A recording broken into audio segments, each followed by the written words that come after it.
stand until 3 Mrs. o'clock. Hager, We got Yes. home well after that. Mr. Miller, Yes. Mr. Severns, Yes. Ms. Keener, Yes. Mr. Mahan, Yes. Mr. Jacklin, Yes. Mr. Ruckman. Yes.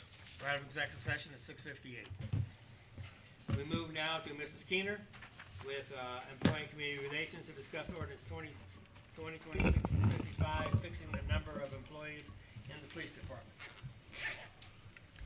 Thank you, Mr. President. We are going to have our chief come up and talk a little bit about this. And then if we need more time for questions, we can look at that.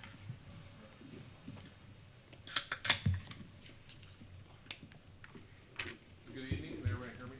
If you could use the microphone. I have to hold this up. Yes, you do.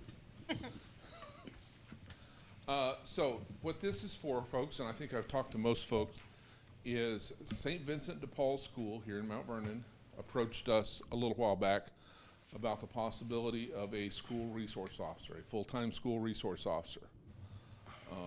We've flushed that out pretty well.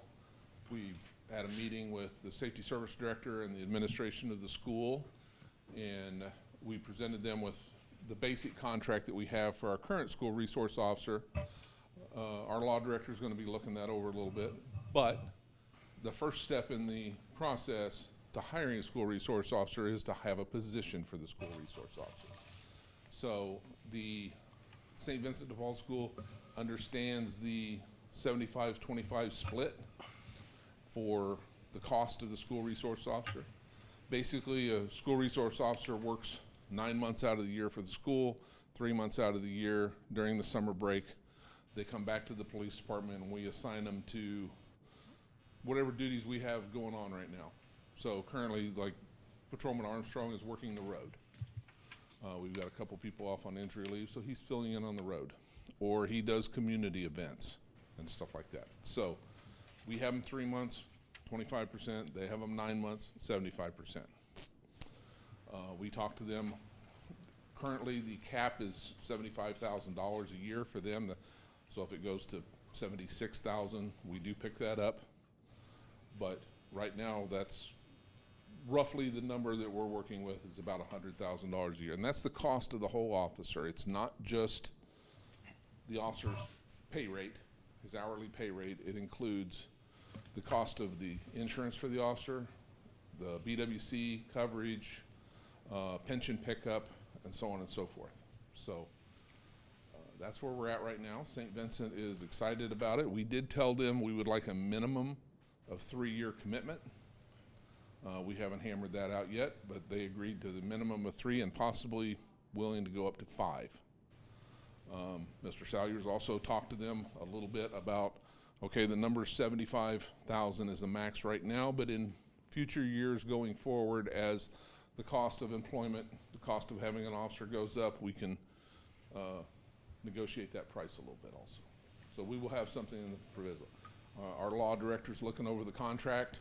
It probably needs to be updated once we get the position approved to update the contract and fill in a couple little gaps we've identified to include that possible escalator. Is that the right word I'm using? Escalator clause.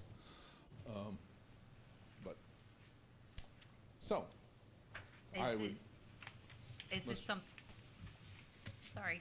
No, Is anybody's this- got any questions? If Mr. Salyers doesn't have anything to open this to Is say. this something that public schools could have access to as well if they wanted more school resource officers in the future? This is something that they can, We've talked to, well, Mount Vernon City Schools would be the entity that, currently we're under contract with Mount Vernon City Schools and the Knox County Career Center. If you break it down. Contract.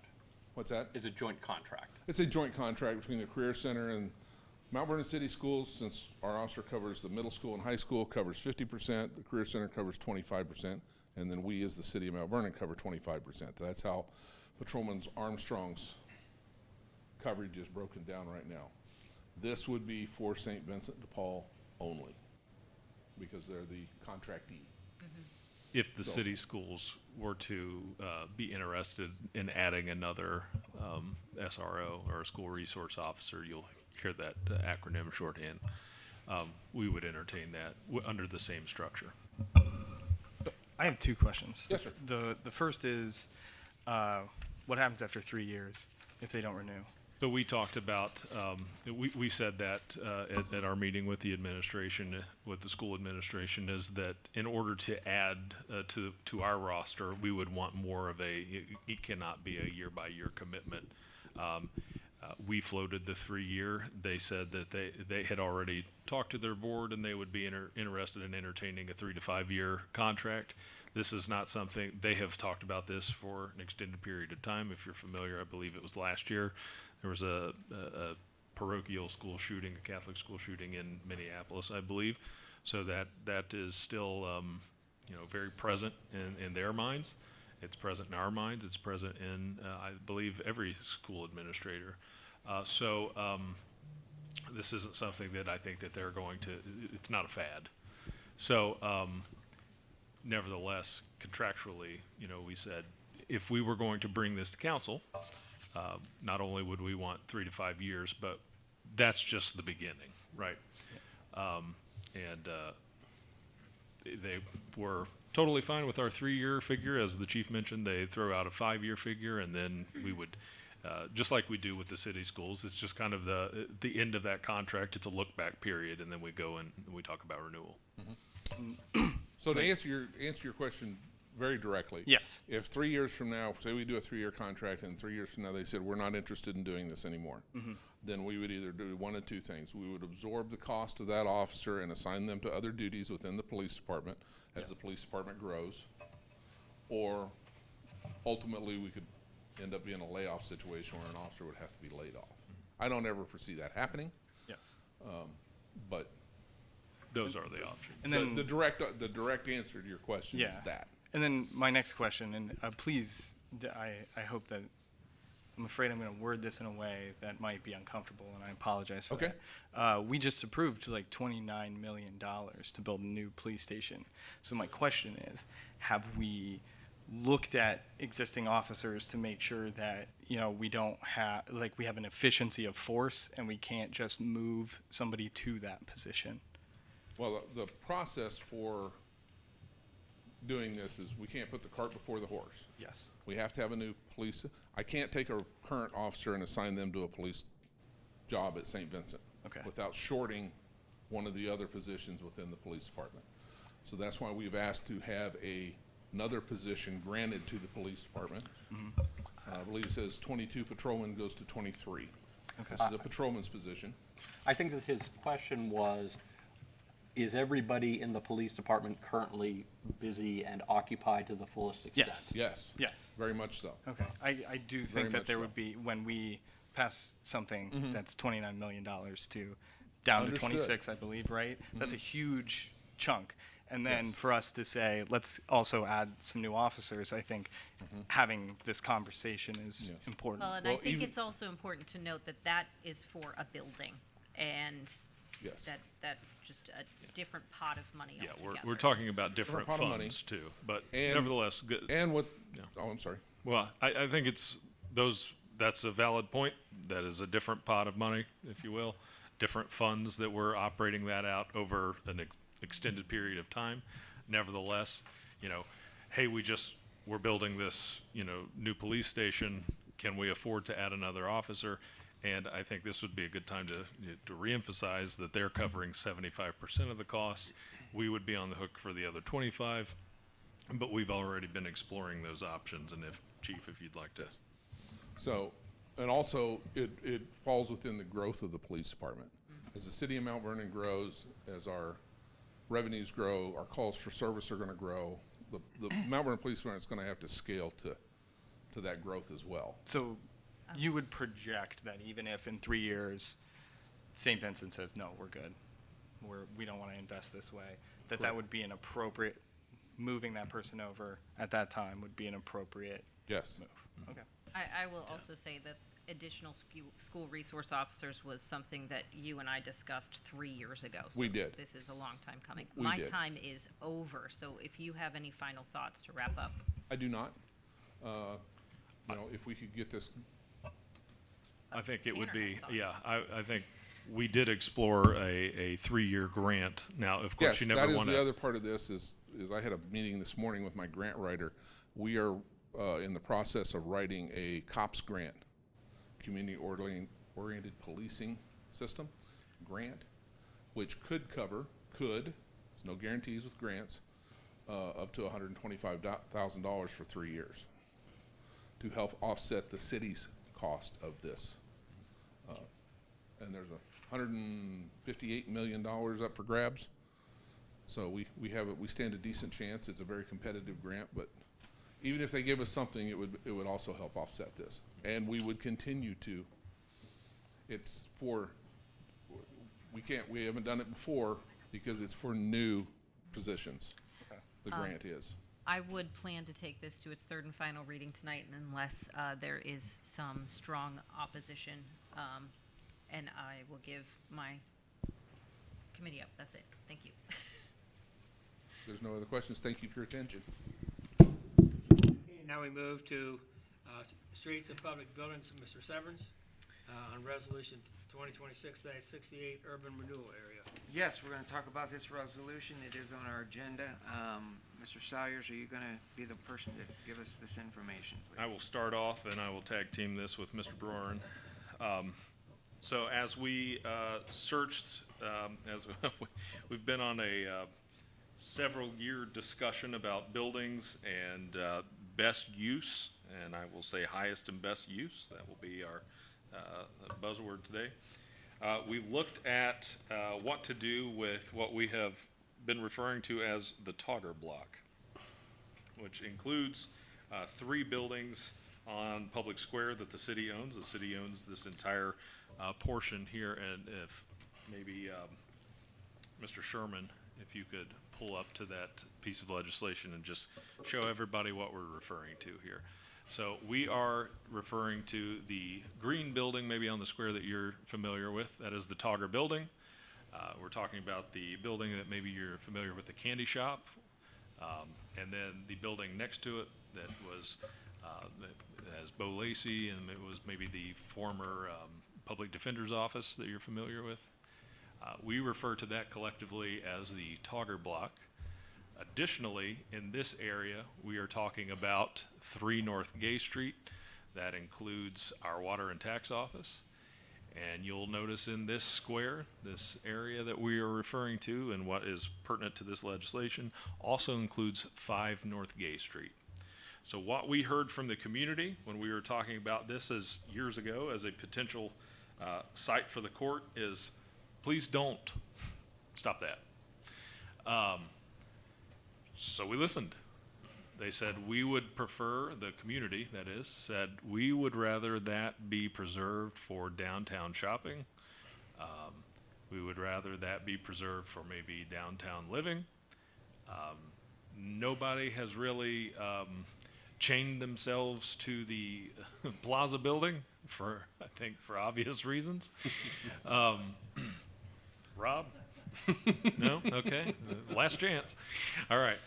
No. So, so we have talked to a handful of developers. We have talked to a handful of professionals that, you know, do these redevelopment schemes here, and how to best utilize this, because you know, we have been pretty frank with folks. It's not in great shape. We purchased it not to become landlords, but we purchased it to, as we jokingly say, turn it into a giant hole and put a courthouse there. And then when we were told don't do that, we were like, well, that kind of changes the plans on things. So hit the e-brake and changed course. We have found this urban renewal area as a tool in the Ohio Revised Code to allow us some flexibility on how to pick a developer for this site, because we want to make sure that we have some options as we move forward. We've worked with our partners at Pizzuti Solutions, working out a request for development proposals. We have a very rough draft of that right now. A big part of that is looking at all of the historic uses of the building in the past, looking at the potential for downtown shops, third spaces, downtown living, parking, accessibility, utilities, and making sure that the city finds somebody that has experience with these sites and has the capital and the knowledge to turn this site into something, and with an emphasis on preserving particularly the Togger block. Not so much, don't really care about 5 North Gay, to be honest. Just be straight Or with 3 everybody. North Gay. Or 3 North Gay. And so we'll talk a little bit about 3 North Gay. There's been questions about, well, why not move XYZ department into 3 North Gay? What are we doing with 3 North Gay? Due to ADA compliance issues with the Togger block, what will likely happen, and I would, if you've ever been in Blackberry Alley and seen the back of the refurbished apartments on this block, there is like a large platform, okay, to avoid a lot of very expensive elevator shaft work. We would anticipate something very similar being done in the back area of this building, and that would include the demolition of 3 North Gay, and probably extending that. And you know, not a developer here, but we've seen a few things that would be very similar to extending that back platform up to that building, and probably doing some utility work and other like air handlers and things in the back area there, very similar to what you would see with those apartments. So what we don't want to do is be short-sighted about it, put a different department or an office in that building only for a developer to come in a year and a half later and say, okay, we're going to be knocking this down in 2 weeks, we're all going to need you to move. So that, I don't think that's long-term, that's not our, not a good move. Additionally, we purchased this site for just under 700,000, 685 or something. 685, something like that, back in 22. We will probably not get that. I want to be, now we're looking for the highest and best use, but I want to be totally transparent and honest with both this council and the community. Depending on, and I don't know, I could, you know, we could, Daddy Warbucks could show up and give us a great deal. I don't anticipate that. We are more interested as the city in seeing this site redeveloped for the best use of the community, not sitting on this and letting it continue to deteriorate for the best sale for this administration. Does that make sense? Yeah, can I ask Yes. you a question in regards to that?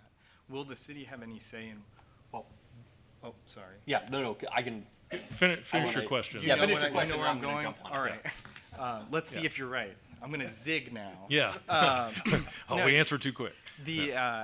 Will the city have any, because, you know, Mount Vernon has a downtown, has a very historic look to it. And buildings have been rebuilt, but they've always been kind of built with that image. Will we have a say as a city in how it looks so we don't end up with like a shed in the middle of downtown? I'm glad you, Councilman Jacklin, I'm glad you answered that, and I promise you I didn't pay him to ask that question. So, because this is why we are doing this. If we were doing the traditional route of selling this and hoping for the best, we would have no say. We would have to take the highest bid and hope for the best, right? and so what we're gonna do here is, this legislation would authorize the administration to send a request for qualifications to get someone to develop the plan for this site, so that we, as the city of Mount Vernon, the elected office holders, the members of the community, will have say into what the plan for that. And once we have the plan, we will then be able to approach a developer to engage them to execute the plan. So yes, we're going to have lots of opportunities to affect what happens here on this block. I think that probably makes me and hopefully a lot of other people more comfortable with the idea of selling it at a possible loss if it's going to preserve the way downtown looks. It means more to us, and I'll let the mayor finish, but it means more to us to sell this at, you know, I'll just say at a loss. I don't want to speculate and sell the ranch before we've even put it up for sale. But it means more to us to take a little bit of a loss on this and see it developed into something that can, I mean, I look at, see Mr. Filkins in the room, I look at Founders Hall, and without even knowing any of the costs that went into that, I know that that was a difficult project, but what it has turned into, as opposed to it just being, you know, an eyesore sitting on Vine Street and Gay Street, we see this and we see the problems that are in this building and this corner, and we would much rather see it flourish like Founders Hall has done. And we're not going to let, you know, a couple $100,000 of, you know, sale stand in the way of that. So, See, I forgot what I was going to talk about now yeah, because you so talked so long. I did such a wonderful job. Yeah. No, I think, and Councilman and Council, we're very interested in seeing this generate revenue for the community.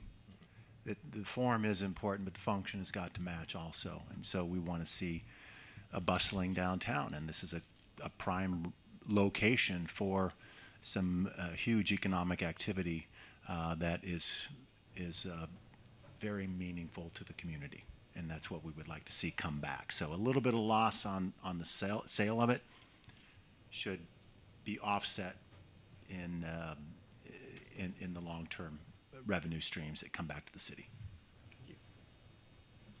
All right, council, thank you. If you have any other questions, we could ask them during legislation time as well, because I think I'm going to probably take this to a third and final reading tonight, possibly, so. All right, thank you. We're adjourning the streets and public buildings. We're now in recess until 7:30 PM when we begin the legislative